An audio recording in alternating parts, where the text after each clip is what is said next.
pushing through the water, we push the water. So when a fish gets right in front of us like that, they basically get a free ride. They can expend very little efforts to maneuver. So again, this is an example of how these fish are very comfortable with us.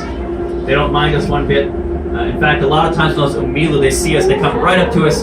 They come right underneath our submarine because, again, they are predators. They like to hang out in the shadow that we cast. They kind of lurk in that shadow. And then again, sometimes we see them come visit us right in the front. We got a yellowfin surgeonfish pecking away at the algae growing on the rails.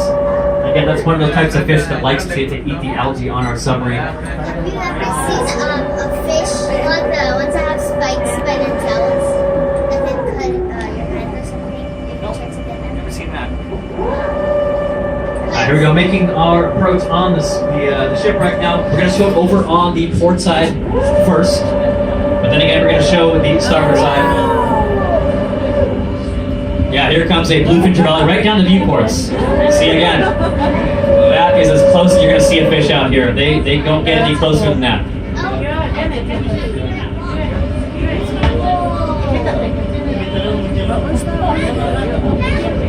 Making our approach on the vessel now. Get those cameras ready. Now here comes that bluefin trevally once again. Yeah, that is super cool to see. You just don't see those fish that up close if you're a scuba diver. I've done many scuba dives, never seen one of those that up close as I do when we're here on the submarine.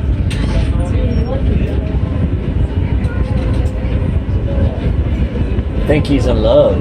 Yeah. But again, we see all kinds of sea life out here on this shipwreck. These fish would have no business being out here if it weren't for the wreck.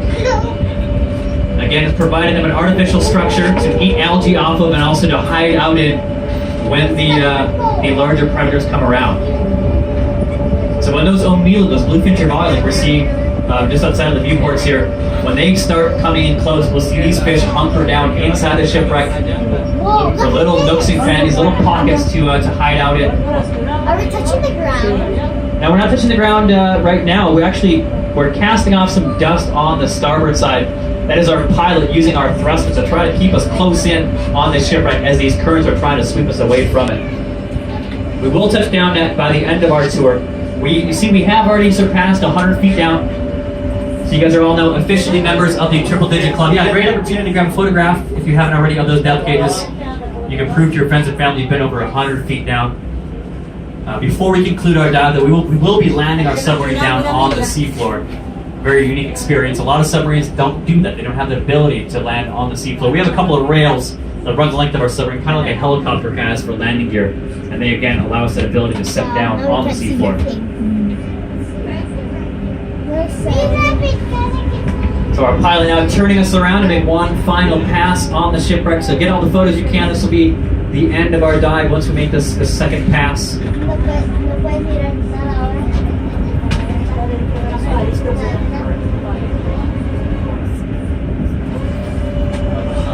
Yeah, I can see it. I can see it fighting. Yeah, you can definitely see we're trying to get over. And again, look at that line on the vessel. You can see it's just really, the current's even worse out here. That line is usually straight up and down. You see it's bent over the side. We're contending with very, very strong currents out here.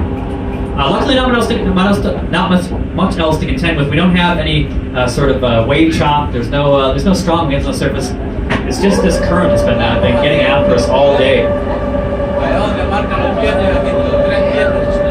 Yeah, the other tricky part of driving in current is if you're facing into the current nose down, that current drives the submarine down. If you're facing into the current nose up, that current running into you forces your submarine up. So it's just one more thing to contend with. 100 feet. 201 feet. 100. Yeah, so our trim is very essential to us. So we have a 9,000-pound trim light on the bottom of our submarine that our pilot can actuate hydraulically to move it front or forward or aft. And that will help us affect our trim in the water. Again, yes, yellowfin surgeonfish visiting us on the port side.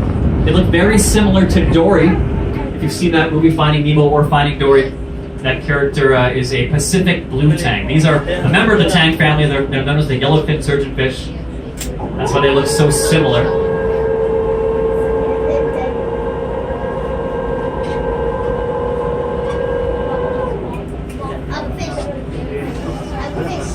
So here we go, making our pass now on the other side.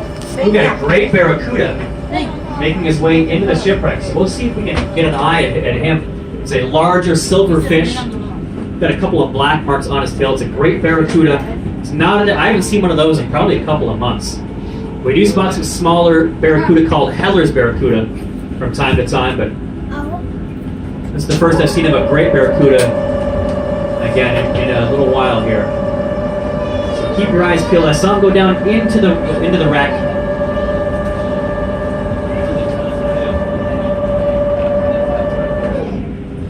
Where'd he go? Oh, he left. Oh, our pilot tells me he actually just took off into the blue, so we're not likely going to be able to get. Oh, here comes an Omilu. Coming again down our viewports here on the starboard side. Got all kinds of fish congregating here. Oh, really? We went full time? Wait,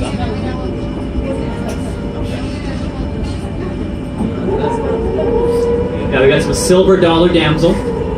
Those white-sided fish with the black around the rim. Kind of looks like an opened up Oreo cookie. That's another endemic species here in Hawaii. Those fish are found here in our waters and nowhere else in the world.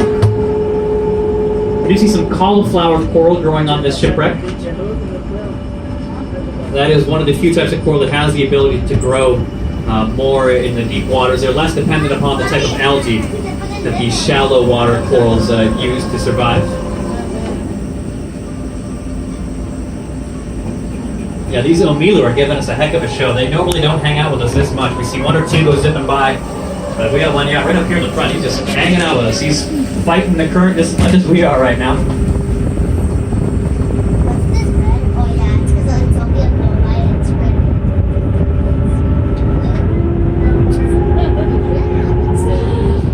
Alright, so now as we pass this wreck, we're going to go just a little ways inshore. Go set ourselves down on the seafloor.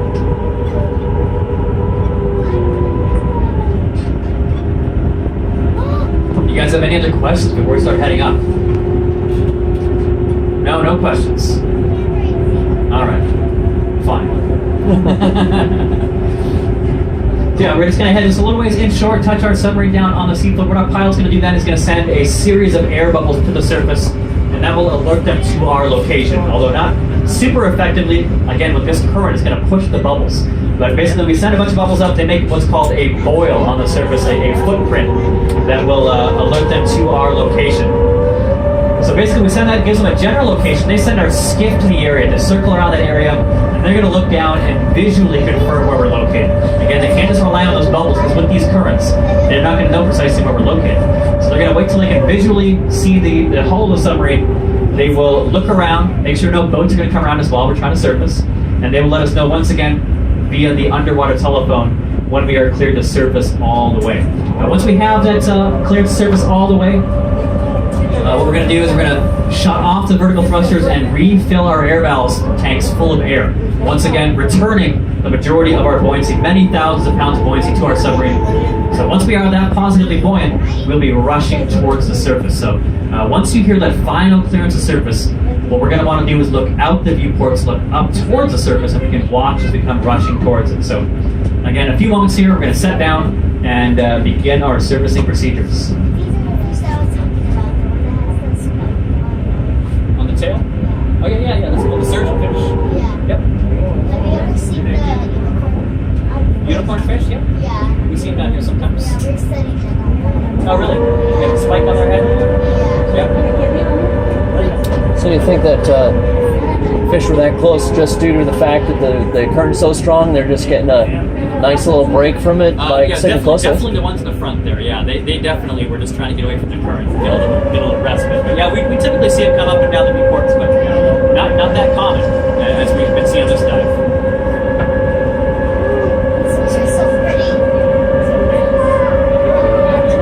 So again, we hear those vertical thrusters whining, they're pushing us down. We see it down 95 feet, heading down. So again, yeah, we always maintain about 200 to 300 pounds of positive buoyancy for that simple fact that if we lose system, we want to go up and not down. ourselves down on the seafloor.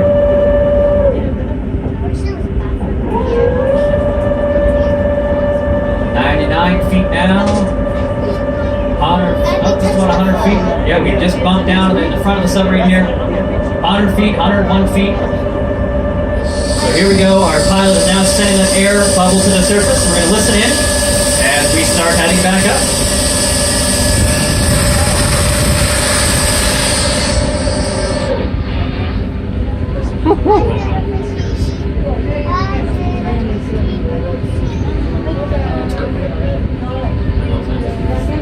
Atlantis are good. Atlantis 7. Touch bottom of the seafloor. Falling from about 100 feet of water. We're inshore and just far from the Lady Air has been set. Requesting heading and service.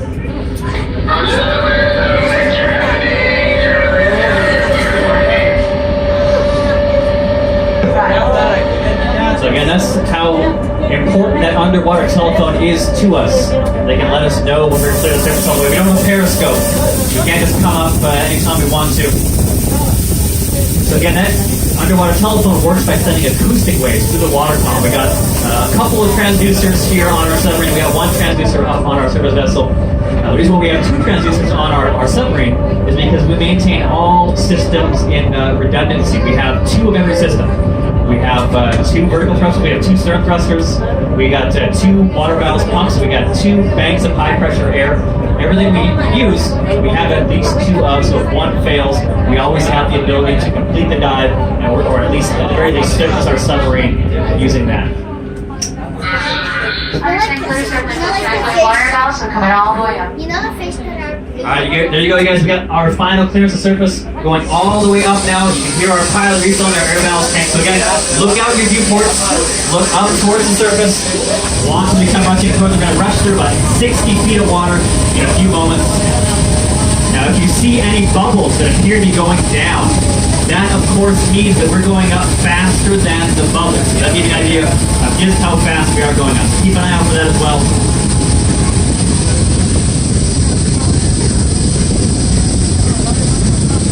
Look at that.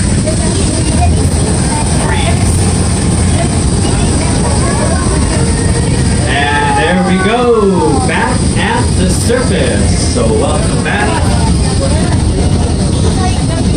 Now those of you on the starboard side, you're going to see our skiff pulling up alongside us in a few moments. Those of you on the port side will see them alongside joining us in just a few moments more.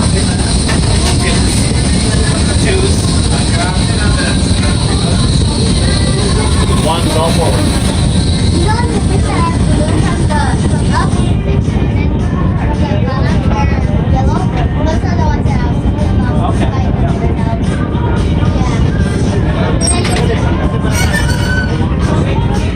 Alright folks, we're going to get these hatches open back up. Now if you're sat near a hatch, make sure you put your electronics away. We do need to figure some water to come down.